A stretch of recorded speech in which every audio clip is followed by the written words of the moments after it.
Good morning, Black America. Grand Rising, beloved. I'm Crypto Stock Markets, and I'm here to turn digital sense into generational sense. Now let's unpack it.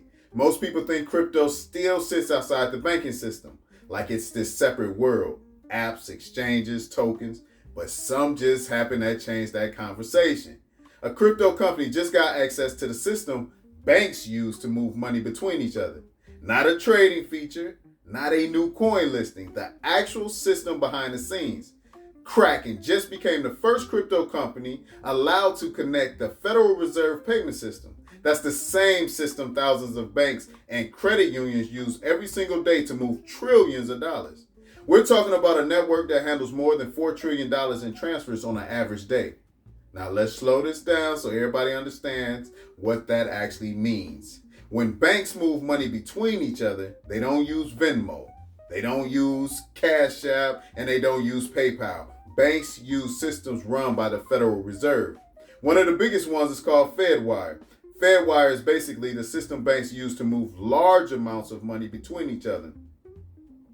When a bank sends millions of dollars to another bank, when Wall Street settles large transactions, when financial institutions move money across the system, a lot of that money moves through Fedwire, and that system processes more than $4 trillion in transfers on an average day. Now, to help people understand the scale of this, let's compare it to something people may have heard of before. Many people have heard of SWIFT. SWIFT is the messaging system banks use to send payment instructions between countries. But Fedwire is different. Fedwire is the actual settlement system used inside the United States, meaning the money itself moves through that system. And for years, crypto companies were locked out of it. If a crypto exchange wanted to move US dollars, they had to go through a traditional bank first. So it looked like this: crypto company, then a bank, then a Federal Reserve System. And Kraken changed that. Now let's talk about how they did it, because this is where Kraken got smart. Instead of waiting around for Washington to figure things out, Kraken looked at a law that already existed. The state of Wyoming created something called a Special Purpose Depository Institution. That's a long name for something simple. Wyoming created a type of bank designed specifically for digital asset companies. Kraken used that law. They formed a crypto bank under Wyoming rules. Then they applied to the Federal Reserve.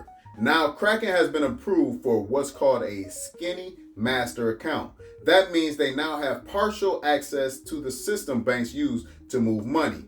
And that allows them to begin integrating the US dollar directly with digital assets. Now this didn't happen overnight. According to Senator Cynthia Lummis from Wyoming, crypto companies have been trying to do this for years. Wyoming created the legal framework for crypto banks. But under the Biden administration, the Federal Reserve was not approving these digital asset banks for access to the payment system. So the crypto banks existed, but they were still locked outside the door. Kraken is the first one that finally got through, and that's why this announcement is such a big deal. Because now a crypto company can move dollars through the same system thousands of banks already use. Now watch what happened next, because the traditional banking industry immediately pushed back. Groups like the Bank Policy Institute warned that allowing fintech companies and crypto firms into the system banks use to move money could threaten financial stability. Why? Because banks have controlled access to that system for decades. They've been the gatekeepers. Now a crypto company just got the keys to that same building. This is how financial systems change, not overnight, but piece by piece. First, banks start holding crypto, then Wall Street launches Bitcoin ETFs, then crypto companies start becoming banks.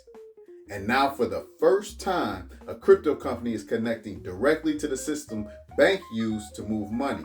That's not just adoption. That's the beginning of a new financial infrastructure. Now let's zoom out for a second, because Kraken isn't the only company making moves. Crypto.com recently made a major step forward as well. Crypto.com received regulatory approvals that allow it to expand the financial services it can legally offer. That means they can provide more types of trading, more financial products, and operate in more markets. That was already a big development. because it means crypto companies were gaining more legitimacy inside the financial system. But Kraken's move goes one step deeper. Crypto.com got permission to offer more services. Kraken got access to the system banks use to move money. Two different levels of power. At the same time, we're seeing traditional finance move toward crypto. Morgan Stanley is working with Coinbase and BNY Mellon to hold Bitcoin for ETF products. That's one of the biggest investment banks in the world, partnering with both a crypto exchange and one of the oldest banks in America. Banks are also preparing to offer crypto custody services, meaning they hold Bitcoin and digital assets for their customers. And Coinbase is expanding into stock trading, which means crypto exchanges are starting to look more like full financial platforms. So what you're watching right now is the line between crypto companies and traditional banks starting to blur.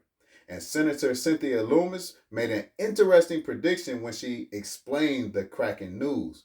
She believed the future of finance will look like this: banks buying crypto companies buying banks, meaning one day you'll walk into a financial institution and they'll offer you both US dollars and digital assets like Bitcoin, all under the same roof. Now, here's what I'll be watching next. First, whether other crypto companies try to get the same Federal Reserve access Kraken just received. Second, whether traditional banks decide to compete with crypto firms or partner with them. And third, how Bitcoin reacts as more institutional money starts moving through these systems. Because remember, the system always leaves clues. And for the family listening this morning, remember this: in crypto, exchanges are tools. Coinbase, Crypto.com, Kraken, different tools to do different jobs. Sometimes one exchange lists tokens, another one doesn't. And sometimes one platform has better access than another. So it's smart to have your tools ready. You don't wait until the opportunity shows up. You prepare before it gets there. Take care, loved ones. I'm Crypto Stock Markets, and I'll get up with y'all tomorrow.